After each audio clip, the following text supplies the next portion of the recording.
This is not a repair, it's just information about the slit lamp. The slit lamp can be put in a direct focal alignment, and usually the main tool for that is called a focus bar. This removes. Many years ago, when you'd buy a slit lamp, they would come with this accessory box which has a couple of spare oculars in it. This is a 16x ocular, whereas most slit lamps I see have a 10x ocular in them, but you can just pop this out, put in the two new oculars, and then that makes this setting, instead of 10x, it makes it 16x, and this one 1.6 times 16, which makes it about 24x in that setting when you flip the lever over this way.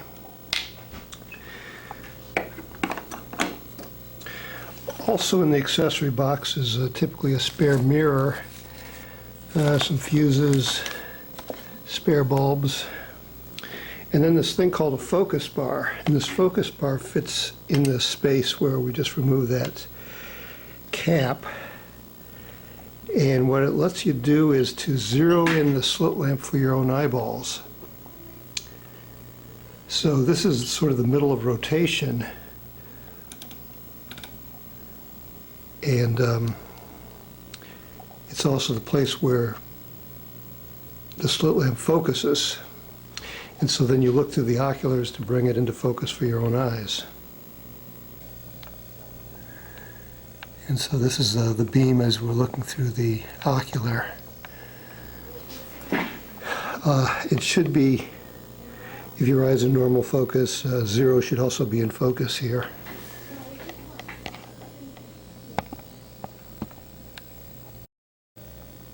So this is the appearance of the slit beam with the ocular set at 0. And so if you then add in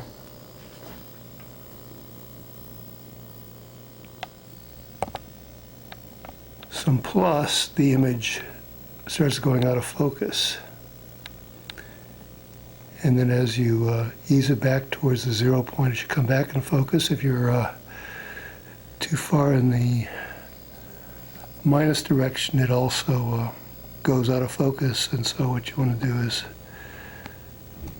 to focus each ocular separately and then look through it both eyes simultaneously and see if it still looks pretty well in focus.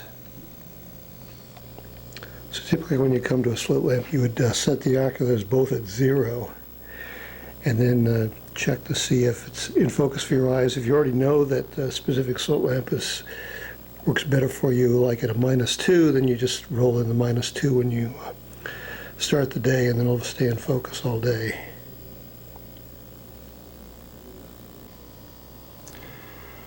So the slit lamp has several filters on this lever, and it has various aperture sizes on this lever, and then it has aperture width with this lever.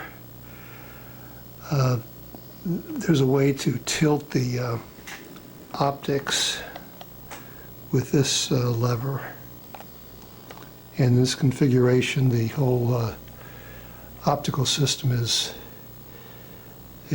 tilted. Now this knob is also supposed to do something, but I haven't been able to figure out what it's doing on this.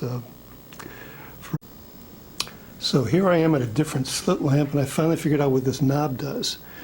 When it's loose, it allows the light source to rotate. It's kind of subtle here, but watch the position of the knob. You can see it tilting back and forth. Now what it does on the focus bar is it's not on the focus bar, and it moves past the focus bar.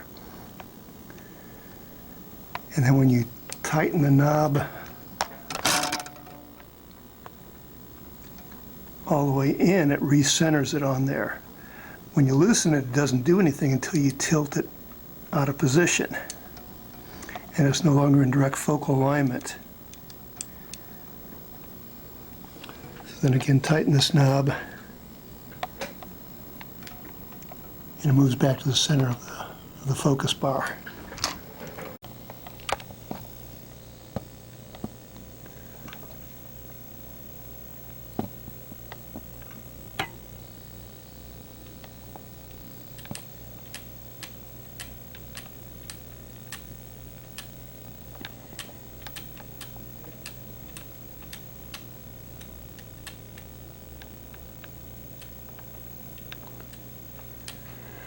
Okay, so this is the smallest image this can make, although you can narrow it even further with the width adjustment.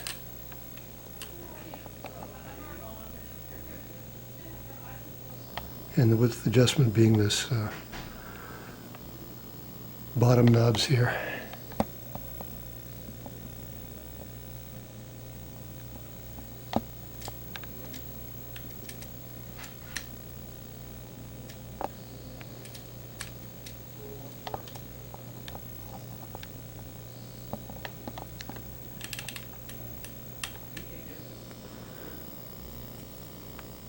Now, it's not very obvious in this light, but this is a blue light for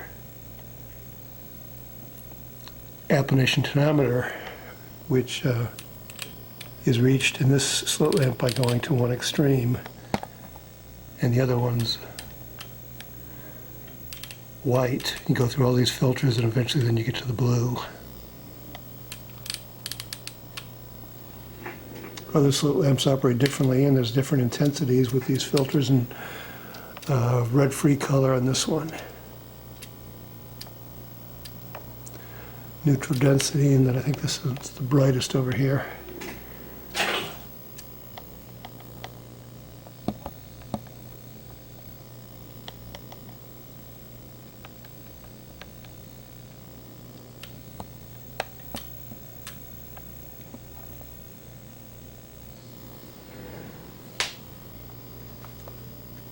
Another interesting piece of data is this lever, which controls filters, is also a screw.